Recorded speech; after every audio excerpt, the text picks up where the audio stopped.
Qual é a cara do Brasil? São mais de 203 milhões de pessoas vivendo sobre as terras brasileiras. Deste percentual, 55,9% da população se autodeclara preta ou parda. Segundo dados da última pesquisa nacional por amostra de domicílios contínua, a PNAD contínua, e divulgado no último censo demográfico realizado pelo Instituto Brasileiro de Geografia e Estatística, o IBGE, em junho de 2023. No entanto, esta superioridade numérica não é vista na mídia. A imprensa brasileira é composta majoritariamente por pessoas brancas, um cenário que vem mudando ao longo dos anos, mas que ainda há um longo caminho a ser percorrido.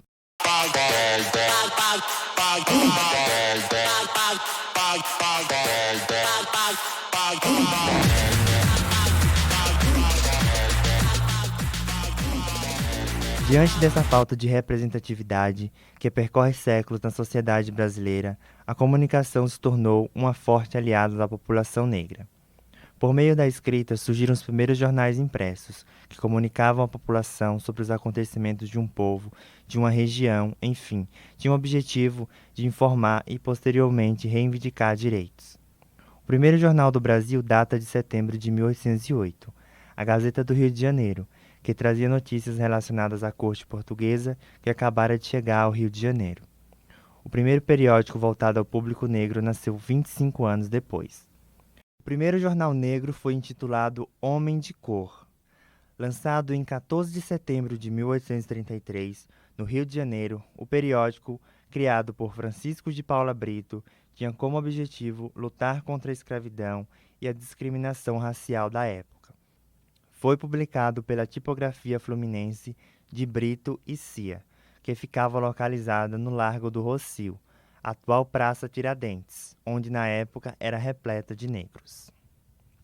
O surgimento do Homem de Cor foi um importante impulsionador para o crescimento dos pasquins, pequenos jornais que criticavam o governo, usando linguagem muitas vezes violenta, mas em tom satírico, para despertar o espírito crítico nos brasileiros. Os pasquins criticavam a política entre o fim do primeiro reinado e o início do período regencial.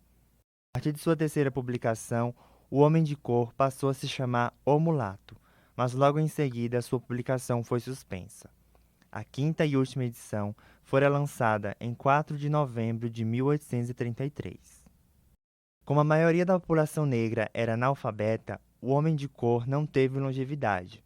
Porém, Paula Brito abriu caminho e assim surgiram outros periódicos com este viés. Entre eles estão O Brasileiro Pardo, O Cabrito e La Fuente, todos com circulação em 1833 no Rio de Janeiro, e O Homem em 1876 no Recife. A imprensa desenvolvia um importante papel na sociedade, pois além de participar do jogo eleitoral, divulgando os interesses políticos dos mais diversos grupos, era um importante mecanismo na formação da opinião pública. A partir daí surgiram cada vez mais jornais com ideais antirracistas por todo o Brasil. Alguns deles foram A Pátria, Orgando os Homens de Cor, lançado na cidade de São Paulo, teve sua primeira publicação em 2 de agosto de 1889 e circulou até 1902. A Pátria, em 1892, em Porto Alegre, e O Progresso, em 1899, em São Paulo.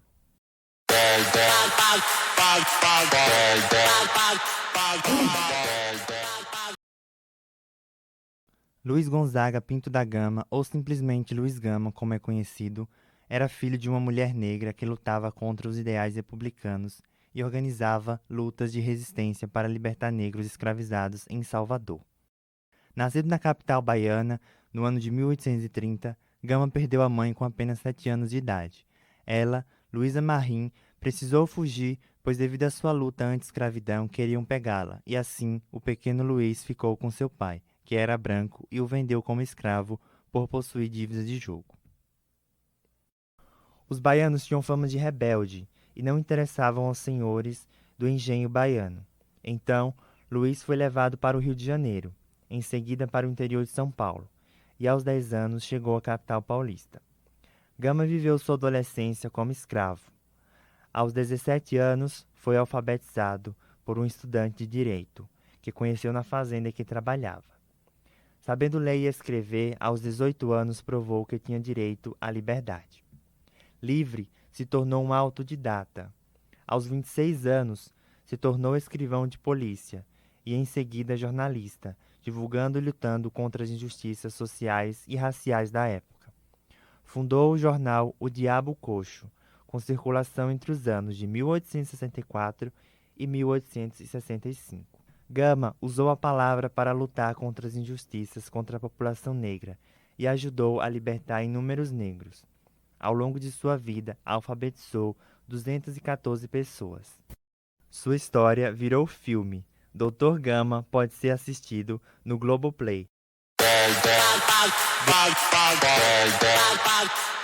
Joaquim Maria Machado de Assis nasceu em 21 de junho de 1839, no Rio de Janeiro, capital do Brasil republicano.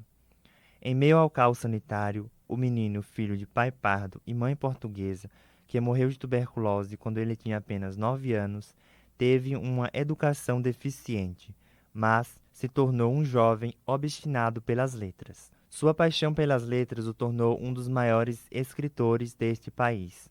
Escreveu diversas obras com críticas sociais. Entre elas, podemos destacar os romances Memórias Póstumas de Brás Cubas, Quincas Borba e Dom Casmurro. Fundou a Academia Brasileira de Letras e, ao falecer em 1908, era presidente da mesma. Apesar das suas ferrenhas críticas nos textos contra a escravidão e o racismo e de seus traços afrodescendentes, em sua certidão de óbito consta que ele era homem branco. Por isso, aprendemos que o autor era branco. Mas como imaginar que o grande escritor Machado de Assis era negro, vivendo em meio à elite branca? Talvez nunca tenha parado para pensar nisso. Para acabar com esse estereótipo, o professor da Universidade Federal de Minas Gerais, UFMG, Eduardo de Assis Duarte, lançou o livro Machado de Assis Afrodescendente. Nestas 3 publicações, ele se debruça sobre a obra machadiana, para desmistificar os conceitos criados anteriormente sobre Machado de Assis. Nestes livros encontram-se textos escritos pelo autor em jornais da elite branca da época.